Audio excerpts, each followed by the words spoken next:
Assalamualaikum warahmatullahi wabarakatuh. Perkenalkan, saya Lutfi Paujiah dari kelas C6.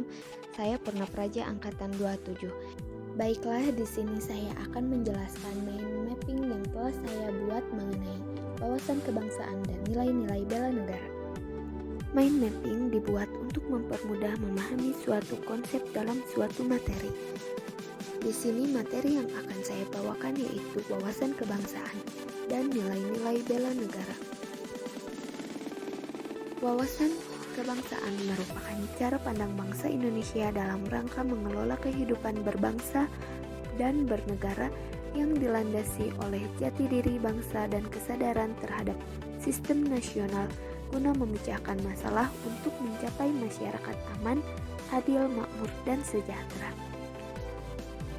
Adapun yang harus kita ketahui hingga sampai saat ini Indonesia merdeka yaitu melalui pergerakan-pergerakan yang diawali dari pergerakan Budi Utomo, Himpunan Indonesia, Kongres Pemuda I, Kongres Pemuda, BPUPKI, hingga PPKI yang yaitu merupakan panitia untuk merumuskan kemerdekaan bangsa Indonesia.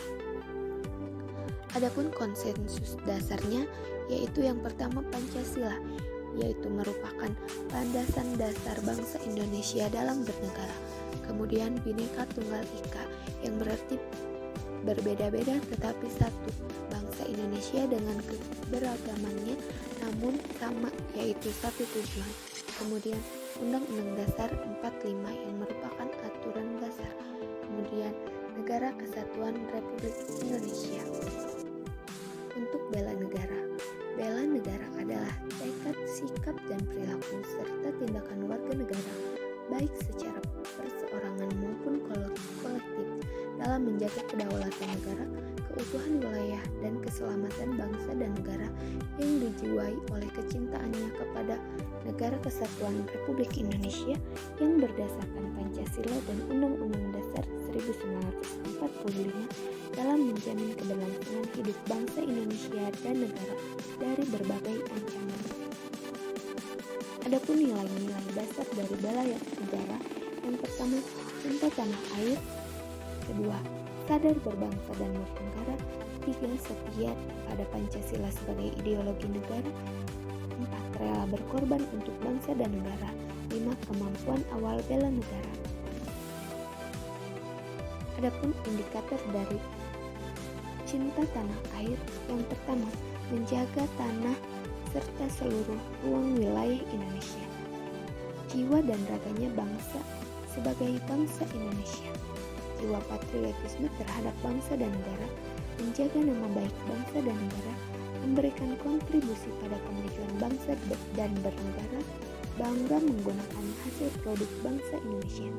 Kemudian indikator sadar berbangsa dan bernegara ditunjukkan dengan berpartisipasi aktif dalam organisasi kemasyarakatan, menjalankan hak dan kewajiban sebagai warga negara, ikut serta dalam pemilihan umum, berpikir, bersikap, dan berbuat yang terbaik bagi bangsa dan negara, berpartisipasi, menjaga kedaulatan bangsa dan negara. Kemudian indikator setia kepada Pancasila ditunjukkan dengan nilai dan sikap yaitu paham nilai-nilai Pancasila, mengamalkan nilai-nilai Pancasila dalam kehidupan, menjadikan Pancasila sebagai pemersatu bangsa dan negara, senantiasa mengembangkan nilai-nilai Pancasila, yakin dan percaya bahwa Pancasila sebagai dasar negara. Kemudian indikator rela berkorban untuk bangsa dan bernegara. Pertama, bersedia mengorbankan waktu, tenaga, dan pikirannya untuk memajukan bangsa dan negara. Siap membela bangsa dan negara, berpartisipasi aktif dalam membangun masyarakat gemar membantu sesama, yakin dan percaya bahwa pengorbanan untuk bangsa dan negara tidak akan sia-sia. Kemudian indikator kemampuan awal bela negara yaitu memiliki kecerdasan emosional, spiritual, serta intelijensi, senantiasa memelihara jiwa dan raga, bersyukur, gemar olahraga, dan senantiasa menjaga kesehatannya. Sebagai ASN, kita dituntut untuk mengimplementasikan wawasan kebangsaan dan nilai-nilai bela negara melalui memegang ideologi negara, setia terhadap undang-undang, mengabdi pada rakyat, menjalankan tugas secara profesional, yaitu selaras dengan fungsi ASN. Yang pertama, melaksanakan kebijakan sebagai pelaksana publik serta perekat pemersatu NKRI. Terima kasih, mungkin itu yang dapat saya sampaikan. Wassalamualaikum warahmatullahi wabarakatuh.